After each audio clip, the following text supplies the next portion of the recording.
The last Hindenburg survivor died in 2014, but not before making a stunning confession.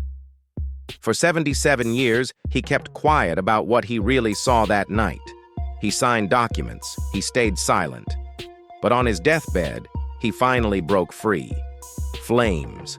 He revealed that multiple passengers weren't who they claimed to be. Secret agents were on board. Someone was planning to destroy the ship. The survivor's final words expose a cover-up that reaches the highest levels of government. The Hindenburg explosion was just the beginning of something much darker. The Hindenburg began as an idea born from a nation that believed the sky was theirs to conquer. Germany had been obsessed with Zeppelins for decades, and by 1936, their engineers were ready to build something bigger than anything that had ever lifted into the air. Under Dr. Say's Hugo Eckener's guidance, the LZ-129 Hindenburg slowly took shape inside the giant shed at Friedrichshafen. When it finally rolled out, its size almost didn't feel real. It stretched about 245 meters long, nearly 803 feet, with a diameter of 41 meters. Nothing else in the world even came close. Inside its sleek duralumin skeleton were 16 huge gas cells holding almost 200,000 cubic meters of lifting gas, more than 7 million cubic feet. The original plan had been to fill those cells with helium because helium didn't burn. But the United States had been the only major supplier of helium since the 1920s, and it had banned all exports back in 1925. They saw the gas as too rare and too strategically important. No exceptions were made, and certainly not for Nazi Germany. So the builders turned to hydrogen. Hydrogen lifted more, which made the ship faster, but it carried a shadow with it because everyone knew how easily it could burn. That choice would follow the Hindenburg for the rest of its short life. Even with that risk, the finished ship felt like a floating palace. When it launched in March 1936, newspapers called it the pride of German engineering. 2 full decks were dedicated to passengers. There were 25 cabins, an elegant dining room, a spacious lounge, even a pressurized smoking room that existed only because of elaborate safety measures to keep any flames sealed behind thick doors. Max Schulze, the bartender hired specifically for that room, stayed alert every second, making sure no cigarette or cigar wandered out. Everyone working on board knew the unspoken truth. This airship was beautiful, but it was also fragile in a way people preferred not to think about. For a while, though, it delivered everything it promised. 4 Daimler-Benz diesel engines pushed it through the sky at about 125 kilometers per hour, around 78 mph. It could cross the Atlantic in half the time of the fastest ocean liners. In 1936 alone, it completed 17 round-trip crossings, 10 to the United States and 7 to Brazil. Each one was smooth. Thousands of passengers flew safely, and the ship covered 1 million miles without a single injury. Travelers enjoyed fine meals, looked out from the long gallery windows at the curve of the clouds, and ordered cocktails from Max Schulze, as if they were in a luxury hotel.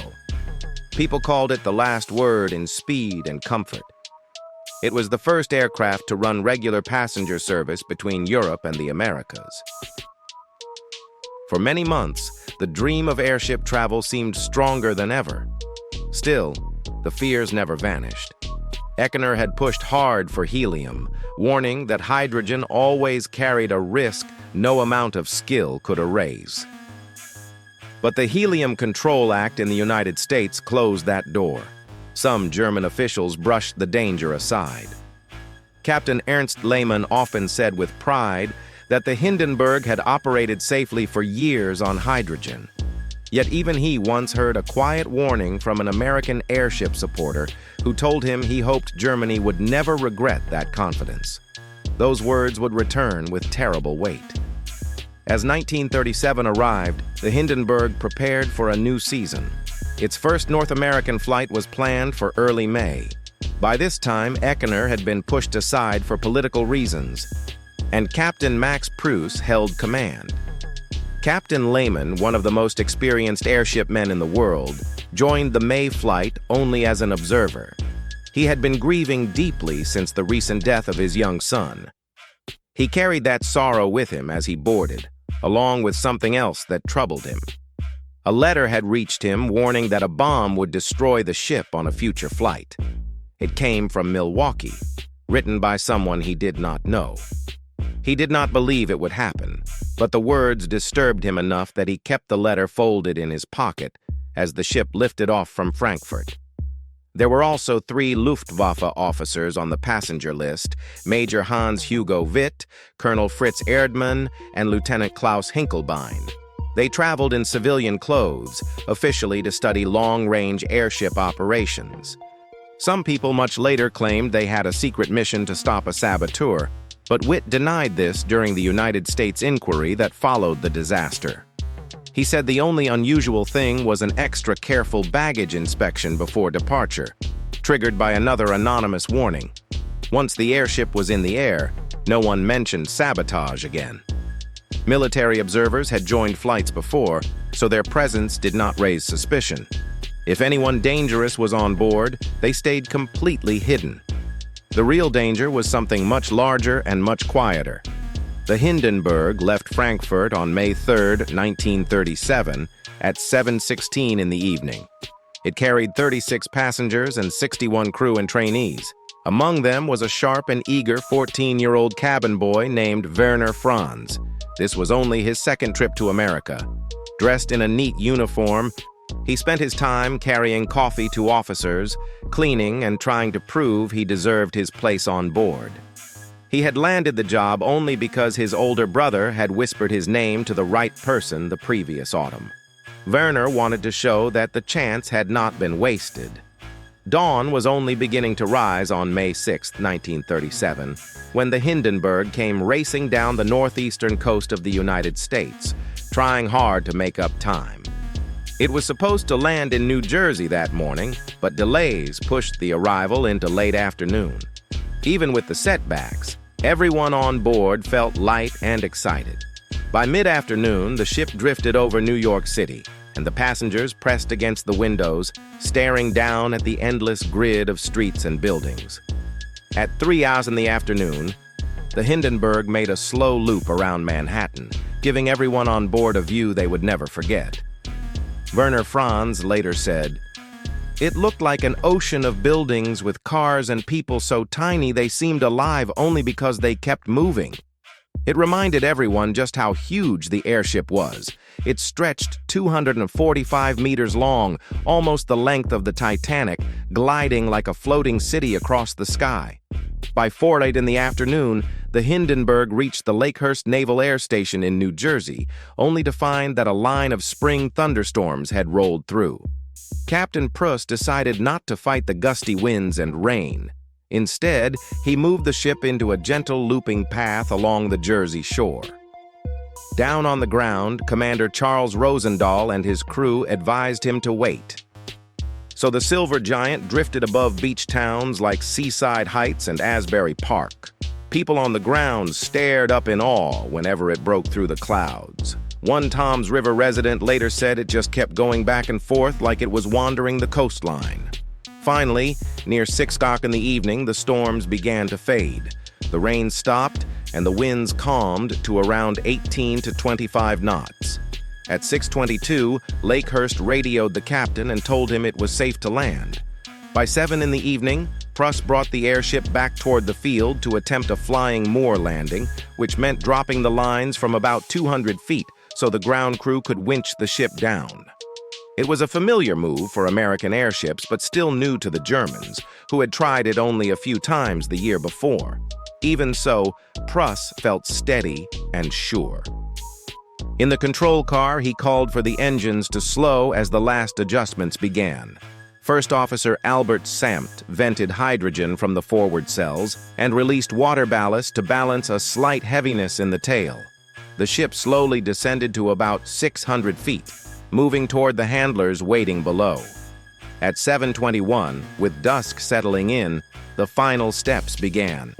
Ballast had been dropped in 3 releases, together weighing about 1 ton of water. When the ship reached roughly 180 feet, crewmen opened the bow hatches and threw down the thick mooring lines. First, the starboard line dropped, then the port. Ground crews grabbed the ropes and started fastening them to the winches. A brief sprinkle of rain began to fall. Inside the control car, Captain Pruss and Captain Lehman felt a light jolt when the port line tightened too much. But they thought it was nothing more than a rope pulled too hard. They had no idea that in the tail of the Hindenburg, something far more dangerous had already begun.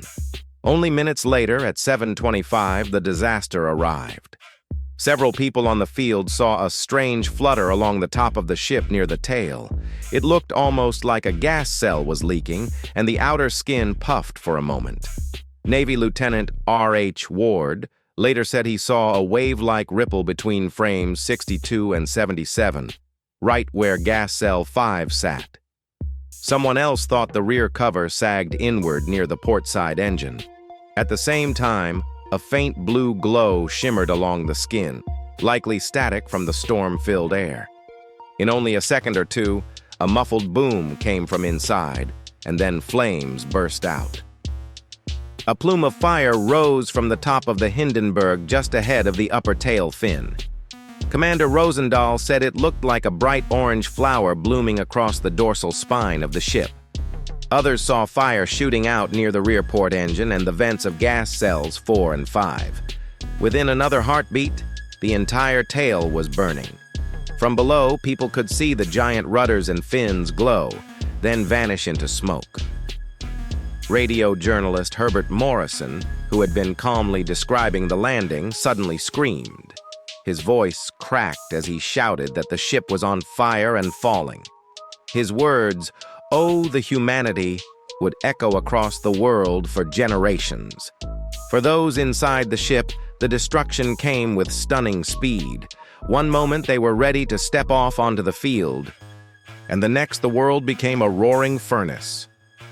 Helmsman Helmut Lau was in the lower fin manning the auxiliary steering post when he heard the dull boom. He saw a flash. Then the interior of gas cell 4 glowed red and yellow. A few seconds later, the cell simply vanished in the heat.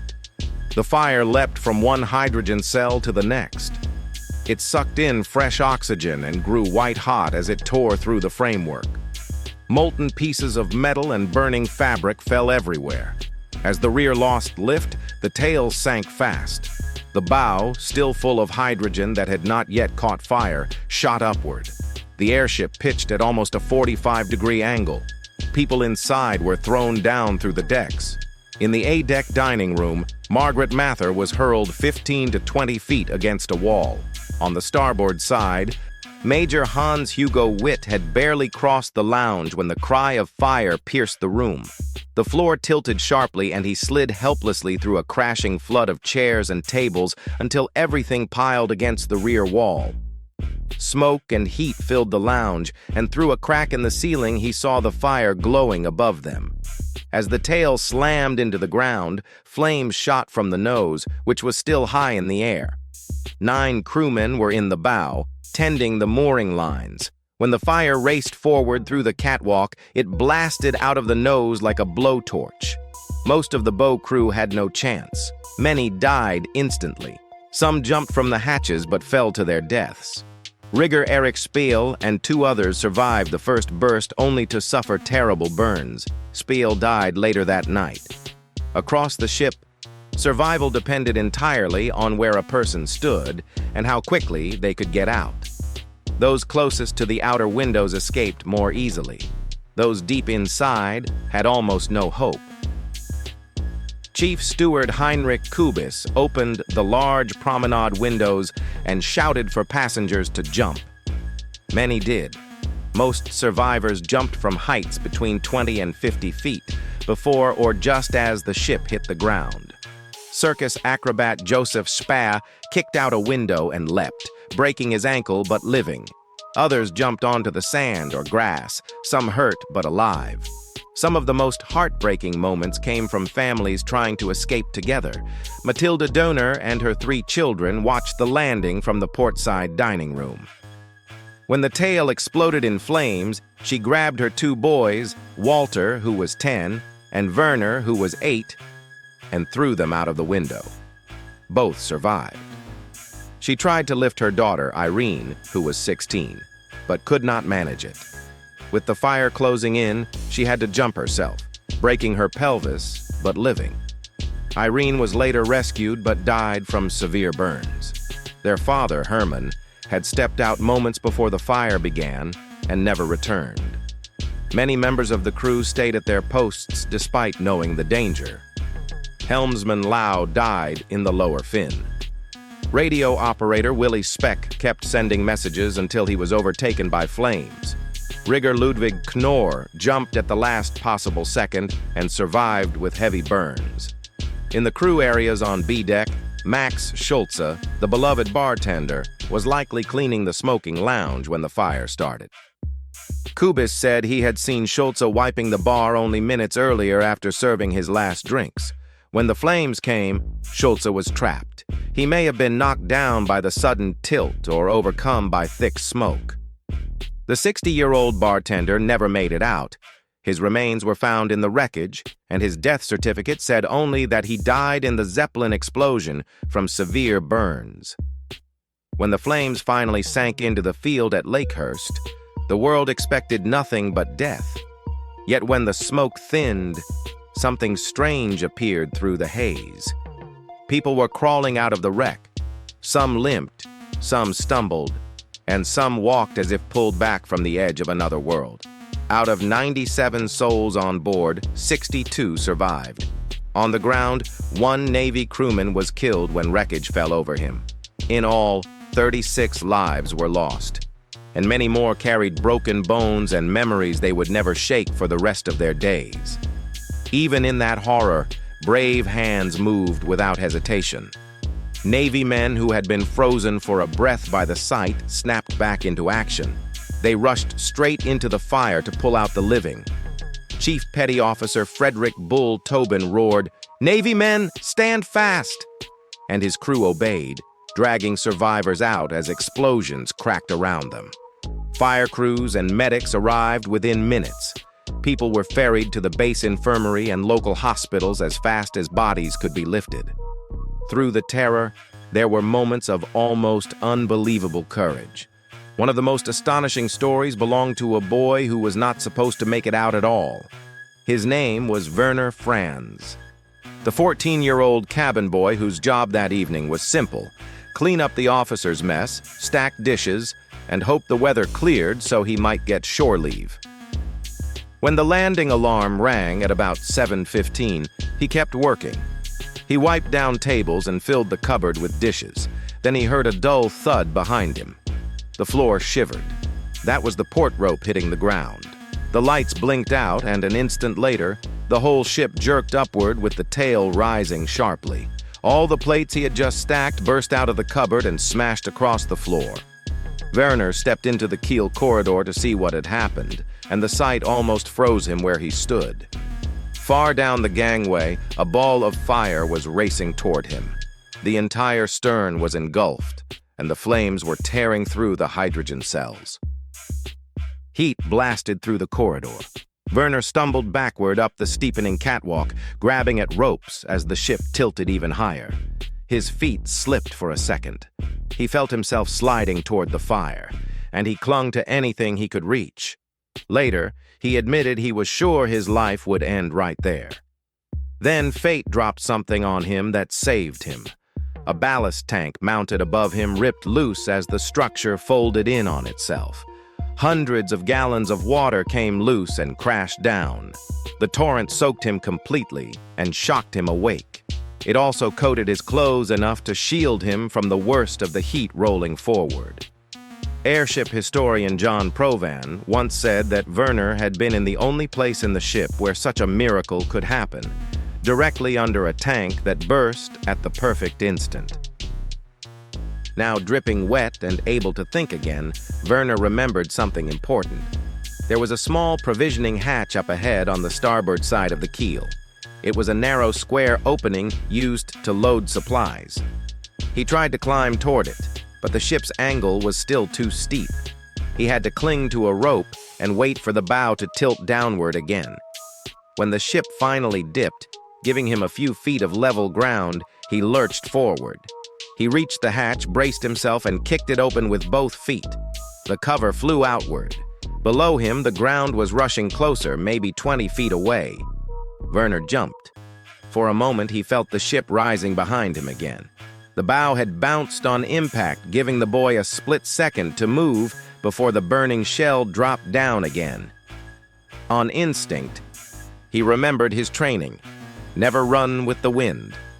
The flames were blowing in the direction of his fall, so he spun around and sprinted upwind under the hull. Only seconds later, the rest of the airship collapsed, exactly where he would have been. Had he run with the wind, the fire would have caught him. He stumbled out from under the falling wreck, dripping, bruised, and shaking. He checked his body in disbelief. He had no burns, no broken bones, just wet skin and pounding breath. Wet, but alive. Those were his first words. After escaping, the stunned teenager helped throw water on the remaining fires. The next day, he walked back to the smoldering skeleton of the ship with Lieutenant George Watson. He wanted one thing, his pocket watch. It was a gift from his grandfather, and he had kept it with his belongings in the officer's mess. Picking his way through the charred debris, he found it exactly where he had left it, scorched, but still whole. He also grabbed a small piece of aluminum framing as a keepsake. Many years later, he would show that slightly warped watch to reporters as proof that his story happened exactly as he remembered it. People often called his escape the most unlikely of all. Airship historian John Provan said with awe that Werner survived the crash without a scratch, something few could believe after seeing the footage. Werner never bragged. He always said it was luck, training, and that sudden waterfall from above. In the years that followed, he answered letters from anyone who asked about that night. He told his story simply, ending it often with that same line that had carried him out of the fire. Wet, but alive. Other voices rose out of the inferno, each carrying a shard of truth, each shaping the memory of that night. Major Hans Hugo Witt was one of them. He had been pulled from the flaming wreck by comrades, half-conscious and wrapped in smoke. He remembered sliding across the lounge floor as the ceiling above him glowed red, the heat pushing down like a warning. When he scrambled to his feet, he saw at once that the ship was going down. There was no time to think. He sprinted toward an observation window, jumped from a height of nearly 20 feet, and trusted the dark below to catch him. He never remembered the fall. He only knew that when he opened his eyes again, he was on the ground, stunned and surrounded by flames. Collapsing wreckage must have struck him, trapping him under metal and burning cables. By chance, Lieutenant Hinkelbein, the same officer who had stood near him at the moment of ignition, landed close by and saw Witt lying motionless with a fiery cable wrapped around his neck. Hinkelbein rushed over, pulled at the hot wires with the help of another man, and dragged Witt away from the collapsing debris. Witt was alive, but barely. His face, head, and hands were burned. He was rushed to the Lakehurst Base Hospital, then moved to Lenox Hill Hospital in Manhattan the next day for specialized care. Weeks later, he slowly began to heal. On May 28, 1937, still bandaged and in pain, he gave testimony to the U.S. Commerce Department. He spoke of the sudden shout of fire, the dull blast, the tilt of the ship, the jammed door that refused to open, and the heat that pushed him to jump for his life. Like Franz, he insisted that he had seen no bomb, no trace of sabotage, only a sudden burst of fire and an instant fight to live. He carried those burns for the rest of his life until he passed away in 1976. Another voice shaped the tragedy in a different way. It belonged to Herbert Morrison, the reporter whose emotional broadcast has reached millions. His recording was so intense that many believed it had been aired live across the nation, but it was actually played the next day. His voice cracked as he watched the ship fall, and when he choked out the words, "I can't talk, ladies and gentlemen," and sobbed, the world felt the moment with him. Years later, He explained that when he cried, "Oh, the humanity," he believed everyone on board had died. When he learned that most had survived, he told listeners he hoped his first words had not made it sound worse than it was. His raw description, paired with newsreel footage, turned the Hindenburg disaster into one of the earliest media-driven catastrophes, replayed in cinemas and radio rooms across the world. Some survivors turned their shock into testimony. Among them were German journalist Leonhard Adelt and his wife Gertrude. They had been guests of Captain Lehman and escaped with injuries. In the Lakehurst Infirmary, Adelt saw a sight that stayed with him forever. Captain Ernst Lehman sat quietly on a table, gravely burned yet oddly calm, watching the chaos around him. Adelt stepped closer and asked, "What happened?" Lehman, barely able to lift his head, whispered one word: Blitzschlag, the German word for lightning. Even in agony, he was searching for a cause.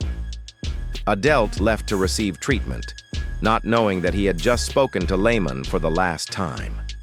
Overnight, Lehman's condition worsened. His burns seemed less severe than Captain Pruss's, but hot gas had scorched his lungs. On the morning of May 7th, Commander Rosendahl visited him in the hospital. Lehman was lucid, almost serene, more worried about the future of airships than his own fate. Knowing he did not have long, he discussed every possible explanation for the disaster with Rosendahl. Every theory led nowhere. He mourned the ship he had loved so fiercely. Then he made one final recommendation with total clarity. Regardless of the cause, he said, the next ship must have helium. It was a hard reversal from his earlier stance. A grim acknowledgement that the warnings he once dismissed had been right. As their conversation drew to a close, Lehman gave Rosendahl his last judgment. He looked him in the eyes and said quietly, "It must have been an infernal machine." In those final hours, he believed only a deliberate bomb could have created such destruction.